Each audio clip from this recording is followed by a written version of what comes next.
Hi guys, good morning. Ayun guys, nanguha tayo ng paragis or barley grass ba ang tawag nito sa English. Ayan guys, para to sa kapatid ko kasi nga mayroon siyang bato sa abdo. Maganda pala to guys. Nag-search ako sa YouTube talaga guys. Effective daw talaga to. Kailangan araw-araw siyang uminom nito. Kaysa bibili kami ng gamot, ang mahal-mahal ng gamot talaga niya guys. Pero sinasabayan ko yan ng gamot, mayroon siyang gamot pa. Kung may pambili, bibilhan ko siya ng gamot. Pero araw-araw ko siya nitong papainumiin. Papakuluan lang pala to guys. Hugasan ko to ng mabuti kasi nga tatanong yung kapatid ko saan ko kinuha. Hinugasan ko ng mabuti. Of course, hugasan natin to ng mabuti para malinis tsaka inumin niya. Maganda rin to guys, blender. Tapos yung juice niya, isasaraan natin or anuhan natin ng saraa para hindi kasama yung mga yung juice lang ang ating kukunin. Kaya guys, let's go. Ngayon papakuliin ko lang muna to kasi humihiram ako ng blender dun sa kapatid ko, hindi pa naman dinala. Gagawa tayo ng paragis juice para sa aking brother.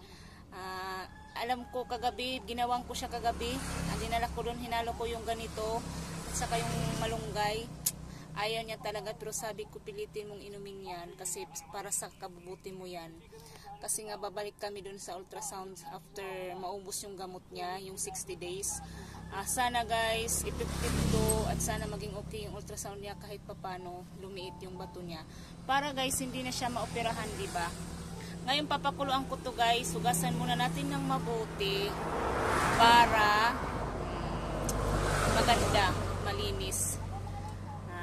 Atin na hugasan to ng mabuti guys. Kaya baba na tayo. Dito lang to guys sa harapan namin kinuha ko. Kasi marami dito. Kalain nyo yun. Gamot pala to. Pero alam kong gamot to guys. Matagal na. Dati ko pa tong alam. Ngayon gagawin ko to. Lagi ko nga anuhan yung brother ko para sa kanyang bato sa abdo. Sana kaya pag guys ma-flush para hindi siya operahan. Kaya guys, let's go.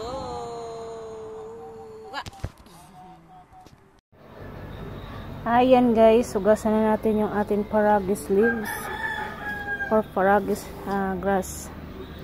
Ayan, hugasan natin ng maigi guys. Sana natin hugasan guys.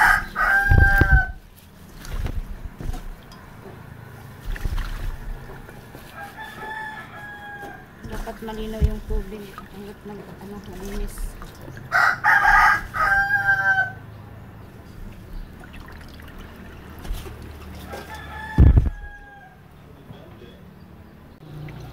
Kailangan pala guys kasama yung gamot. Kaya hugasan natin ng mabuti bago natin pakuluan.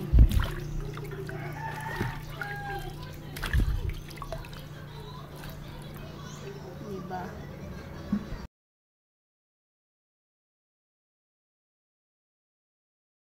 Ayan guys, naisalang na natin yung paragis leaves or grass. Ayan. Mabango siya guys yung niya. Yung amoy niya. Ayan, antayin na lang natin yan kumulo guys. At ayan guys, luto na yung pinakuluan kong barley grass or paragis. Ang gagawin ko guys, i-blender natin. Ayan guys, i-blender na natin. Hindi ko alam ano to gamitin. Tatanga-tanga talaga. Ginaganyan lang pala.